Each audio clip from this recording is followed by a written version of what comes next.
আসসালামু আলাইকুম ভিউয়ার্স। আশা করি আল্লাহর রহমতে ভালো আছেন। আমিও আপনাদের দোয়ায় আশা করি ভালো আছি মোটামুটি। আসলে ভালো থাকার ভিতরে ভালো থাকা যায় না। ভালো থাকা কথাটা আসলে মিথ্যা। কারণ আশেপাশে যে সমস্ত ঘটনা ঘটতেছে, ঘটনাগুলো হচ্ছে, ওইগুলার দিক বিবেচনা করলে আসলে ভালো আছি এটা বলা যায় না। গতকালকে মাদারীপুরের একটা ঘটনা। গতকালকে মাদারীপুরে মসজিদের ভিতরে বালু ব্যবসায়ীকে কেন্দ্র করে যে ঘটনাটা ঘটেছে, ৩ জন লোককে জবাই দিয়ে দিছে। এটা ফেসবুকের এক্সটেটের কারণে আমি আপনাদেরকে দেখাতে পারিনি। আর প্রায় ৭ থেকে ৮ জন লোক আহত হয়েছে।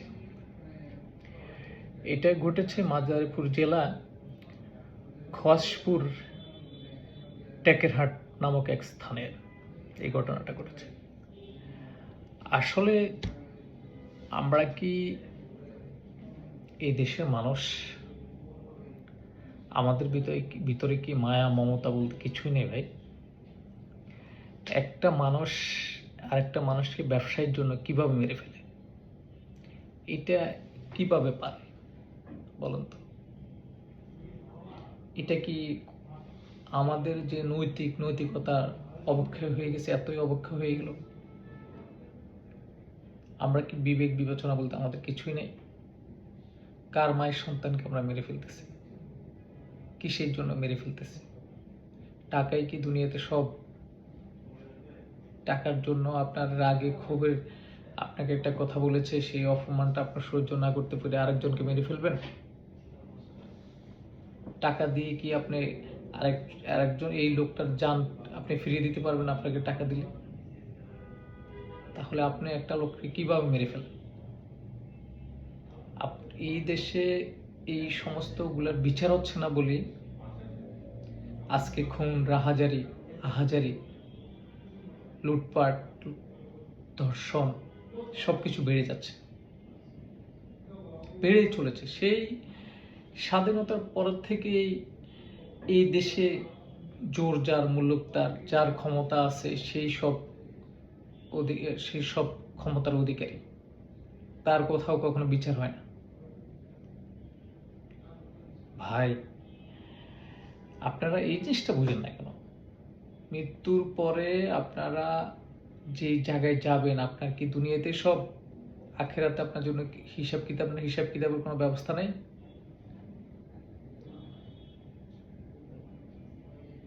এই লোকগুলাকে কঠিনতম শাস্তি ব্যবস্থা করা খুবই প্রয়োজন।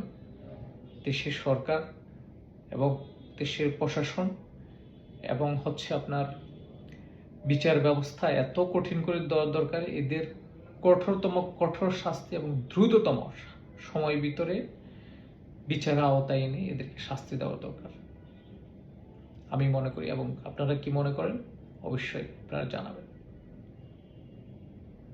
এভাবে যদি চুপ করে বসে থাকেন ভাই, চুপ করে বসে থাকলে এটার কখনো সমাধান হবে না। বিচার ব্যবস্থাকে ভালো করেন। বিচার ব্যবস্থা এই যে লোকগুলাকে এত অসহায়ত্ব, মানুষ এত অসহায়ত্ব হয়ে গেছে, কোথাও মনে হচ্ছে যে গিয়ে বিচার পাবে না, এরকম একটা অবস্থান হয়ে গেছে। আপনারা সেই অবস্থানটা প্লিজ আপনাদের কাছে দুহাত জোর করে আমি রিকোয়েস্ট করতেছি, আপনারা এই দেশের মানুষগুলোকে বাঁচান, বিচার ব্যবস্থাকে একটু ভালো করেন।